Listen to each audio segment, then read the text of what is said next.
Welcome to Sumit online lecture. Now I will discuss about property of charge. तो हम लोग charge के basic property देखेंगे। तो पहला प्रॉपर्टी है like charge repel each other and unlike charge attract each other. तो क्या होता है कि लाइक चार्ज क्या करता है, रिपेल करता है, और अनलाइक चार्ज क्या करता है, अट्रैक्ट करता है। लाइक चार्ज मतलब क्या हुआ, एक जैसा अगर चार्ज रहेगा, पॉजिटिव चार्ज बॉडी है तो क्या करेगा, रिपेल करेगा मतलब दूर भागेगा, और नेगेटिव चार्ज बॉडी है वो भी क्या होगा, दूर भागेगा। लेकिन वही अगर एक पॉजिटिव और एक नेगेटिव है मतलब अनलाइक चार्ज है तो क्या करेगा, अट्रैक्ट करेगा। दूसरा property, charge is an additive nature. Additive मतलब क्या, उसको ऐड कर सकते हैं, इसीलिए डैटी इसका मतलब क्या बोले कि चार्ज इज स्केलर क्वांटिटी। हम लोग ये भी बोल सकते हैं कि चार्ज क्या है, मेरा स्केलर क्वांटिटी है, इसलिए हम लोग क्या बोल सकते हैं उसको, चार्ज इज एडेटिव नेचर। तो क्या एडेटिव नेचर के मतलब क्या हुआ कि हम लोग चार्ज को क्या करते हैं, सिंपल ऐड कर सकते हैं। क्योंकि अगर चार्ज जो होता है, जैसे मान लीजिए 5 कूलम और बोले कि 6 कूलम, तो बोले कि इसका जब ऐड करेंगे तो कितना होगा, तो हम लोग आसानी से क्या बोल सकते हैं, 11 कूलम। तो इसको हम लोग क्या कर सकते हैं, आसानी से इसको ऐड कर सकते हैं। इसमें कोई डायरेक्शन तो है नहीं, मतलब एक वेक्टर क्वांटिटी तो है नहीं कि यहाँ पे हम नहीं ऐड कर सकते डायरेक्ट। तो यहाँ पे हम लोग क्या कर सकते हैं, डायरेक्ट ऐड कर सकते हैं। क्या है, चार्ज स्केलर क्वांटिटी है, इसलिए इसका एक प्रॉपर्टी क्या बोले, charge additive nature. Charge is conserve. Charge किसी भी बॉडी का क्या होता है, कंजर्व होता है। Means charge neither be created not destroyed but charge can transfer from one body to another body. जैसे हम लोग पढ़े थे वहाँ पे बाय मेथड ऑफ, जो पढ़ रहे थे बाय फ्रिक्शन पढ़े, चाहे जो भी कंडक्शन पढ़े, तो जैसे कंडक्शन में ही कनेक्ट किए थे तो इस पर चार्ज क्यू था, तो उसमें से स्मॉल अगर चार्ज क्यू निकला तो इस पे गया था। तो यहाँ पे लेकिन ऑल ओवर जब चार्ज देखे तो क्या है, सेम ही है। जो हम लोग बाय फ्रिक्शन भी पढ़े तो उस पर पॉजिटिव आया था, तो इस पे उतना ही क्या आया था, नेगेटिव आया था। लेकिन ऑल ओवर जब देखे हम लोग पूरा सिस्टम, आइसोलेटेड सिस्टम का, तो वहाँ पे क्या होगा, नेट जितना पहले था उतना ही रहेगा। तो चार्ज जो ऑलवेज क्या रहता है, कंजर्व रहता है। सेकेंड जो आपका वो हो गया, आपका फोर्थ प्रॉपर्टी हो गया, charge is associated with mass. इसका मतलब क्या होता है, इसको समझेंगे हम लोग कि चार्ज को क्या कर सकते हैं हम लोग, मास के साथ कंपेयर कर रहे हैं यहाँ पे। कि जैसे अगर कोई बॉडी पॉजिटिव चार्ज बॉडी है और कोई नेगेटिव चार्ज बॉडी है, अगर आपसे पूछ दिया जाए कि इस दोनों बॉडी में से मास किसका ज्यादा है, मान लीजिए ये बॉडी एम ए है और ये बॉडी एम बी है, तो मास किसका ज्यादा होगा। तो यहाँ पे पॉजिटिव चार्ज बॉडी है, इसका मतलब क्या है कि उसमें पॉजिटिव चार्ज बॉडी, इसका मतलब क्या होगा कि इसमें से इलेक्ट्रॉन निकला है और इस बॉडी पे गया है। तो इलेक्ट्रॉन निकला होगा तो हम लोग जान रहे हैं कि इलेक्ट्रॉन का मास है, तो इलेक्ट्रॉन का मास है तो अपना मास तो लेकर गया होगा। तो ये क्या है कि अगर इलेक्ट्रॉन अपना मास लेकर जाता है तो इस बॉडी पे गया, इस पे गया, तब तो इसको नेगेटिव चार्ज बॉडी बनाया। तो इसमें से मास किसका ज्यादा होगा, ए का क्योंकि बी का, तो यहाँ पे मास हो जाएगा बी का ज्यादा, क्योंकि ये क्या है, नेगेटिव चार्ज बॉडी है, और ये क्या है, positive charge body. Charge associated with mass, बस समझिए कि चार्ज को क्या कर रहे हैं हम लोग, मास के साथ कंपेयर कर रहे हैं। अगर कोई नेगेटिव चार्ज बॉडी है, इसका मतलब क्या है कि उसका मास ज्यादा है। अगर ये पॉजिटिव चार्ज बॉडी हो तो उसका मास क्या हुआ, कम। क्योंकि अगर वो क्या, इलेक्ट्रॉन नेगेटिव चार्ज बॉडी है मतलब क्या, इलेक्ट्रॉन को गेन किया है मतलब उस पर इलेक्ट्रॉन आया है, और इलेक्ट्रॉन आया है तो अपने मास के साथ आया होगा।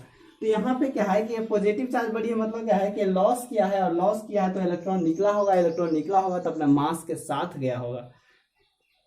तो आपका ये फिफ्थ प्रॉपर्टी अब पढ़ेंगे हम लोग, चार्ज इज क्वांटाइज। जो आपको भी याद होगा कि हम बोले थे कि एक फॉर्मूला जो डायरेक्ट लिखे थे प्रीवियस लेक्चर में, Q इक्वल टू एनी, तो हम वहां पे बोले थे कि इसको हम डिस्कस करेंगे आगे। तो यहाँ पे क्या है, इसी का मतलब होता है charge is quantize. Charge is quantize का मतलब हुआ कि किसी भी बॉडी का जो चार्ज है वो ऑलवेज इंटीग्रल मल्टीपल होगा किसी एक यूनिट चार्ज का, मतलब एक इलेक्ट्रॉन के इंटीग्रल मल्टीपल में होगा। ये क्या था, यहाँ पे इंटीजर था, यहाँ पे 1 2 3 इस तरह से आपका इंटीजर है वहां पे। मतलब अगर समझिए सिंपल कि अगर किसी बॉडी से इलेक्ट्रॉन निकलता है या लूज होता है या गेन होता है, तो वहां पे 1 इलेक्ट्रॉन होगा, 2 इलेक्ट्रॉन होगा, 3 इलेक्ट्रॉन होगा, लेकिन फ्रैक्शन में नहीं होगा। ऐसा नहीं होगा कि हाफ इलेक्ट्रॉन निकल गया उससे, ऐसा नहीं होगा। तो यहाँ पे समझे Q इक्वल टू एन।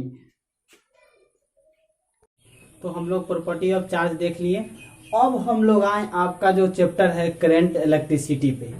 तो समझेंगे कि करंट इलेक्ट्रिसिटी अब क्या होता है। The branch of physics which deals with the study of charge in motion and their effect. तो करंट इलेक्ट्रिसिटी इस चैप्टर में हम लोग क्या करते हैं कि चार्ज के मोशन के बारे में पढ़ते हैं और उसका इफेक्ट देखते हैं हम लोग। तो यहाँ पे क्या है कि अब पढ़ेंगे हम लोग चार्ज, ये समझ गए करंट इलेक्ट्रिसिटी क्या होता है। उसके बाद हम लोग अब स्टार्ट कर रहे हैं कि करंट, यहाँ पे जो करंट इलेक्ट्रिसिटी समझे तो अब स्टार्ट करेंगे कि करंट। तो करंट क्या है कि rate of flow of charge, current is defined as rate of flow of charge is called current. यानी यहाँ rate of flow of charge कहने का मतलब क्या हुआ कि जैसे अगर हम लोग बोलते हैं कि जैसे हम लोग वेलोसिटी को ही डिफाइन करते हैं, तो वेलोसिटी को क्या बोलते हैं, rate of change in displacement. मतलब क्या हुआ, या चाहे स्पीड को ही बोलते हैं rate of change in distance. मतलब क्या होता है कि अगर हम लोग स्पीड ही लिखते हैं तो क्या बोलते हैं कि डिस्टेंस बटा टाइम, यही ना बोलते हैं, डिस्टेंस बाई टाइम। ठीक है, इसी का मतलब ना ये हुआ। तो ये सेम उसी तरह से यहाँ पे रेट ऑफ क्या है, यहाँ पे कि जो करंट को हम लोग कैसे डिफाइन किए, rate of flow of charge, मतलब चार्ज बाय टाइम, वो क्या हो गया करंट। मतलब क्या हुआ कि अगर एक कंडक्टर है, इसमें किस रेट से मेरा चार्ज जो है वो फ्लो कर रहा है। अगर इससे क्या है कि किस रेट से इसमें चार्ज फ्लो कर रहा है, उसको हम लोग क्या बोलते हैं, करंट। तो क्या होगा यहाँ पे, करंट को क्या करते हैं हम लोग, डोनेट करते हैं आई से। और ये इस क्या है, एक क्या है, स्केलर क्वांटिटी है। और इसका एसआई यूनिट ऑफ करंट क्या होता है, एम्पेयर। और यहाँ पर समझेंगे कि अगर एसआई यूनिट क्या हो गया, एम्पेयर, तो इसका अगर हमको दे दिया कि 1 मिली एम्पेयर है, मतलब क्या होगा 10⁻³ एम्पेयर। एक अभी 2000 जो आपका 20 में है, एक क्वेश्चन पूछा गया था इसमें कि आपका चेंज करने वाला कि मिली और माइक्रो में, तो यहाँ पे 1 नंबर में था, इसीलिए हम इसको भी लिख दिए हैं कि 1 मिली एम्पेयर जो 10⁻³ और 1 माइक्रो मतलब 10⁻6 एम्पेयर। तो यहाँ पे समझेंगे कि ये चार्ज क्या है, स्केलर क्वांटिटी है। बहुत सारा पूछता है कि बताइए कि चार्ज जो चार्ज नहीं है, करंट है, क्या है, करंट क्या है, स्केलर क्वांटिटी है। सॉरी, यहाँ पे क्या है, करंट स्केलर क्वांटिटी है। तो क्या है कि हम लोग बहुत सारे पूछते हैं कि करंट जो है स्केलर क्वांटिटी ही क्यों है, क्योंकि उसके पास तो डायरेक्शन भी है। तो ऐसा क्यों बोला जाता है कि करंट मेरा स्केलर क्वांटिटी है। तो इसको भी समझेंगे, क्योंकि चार्ज जो स्केलर क्वांटिटी का मतलब ये होता है कि जिसके पास ओनली मैग्नीट्यूड हो, ठीक है। और वेक्टर क्वांटिटी होता है magnitude as well as direction plus algebraic vector हमको फ्लो करता हो। लेकिन वो जो है जो है आपका करंट जो फ्लो नहीं करता है, इसलिए क्या है, स्केलर क्वांटिटी। ज़्यादा डीप में नहीं जाना है क्योंकि अभी 10th का लेक्चर है।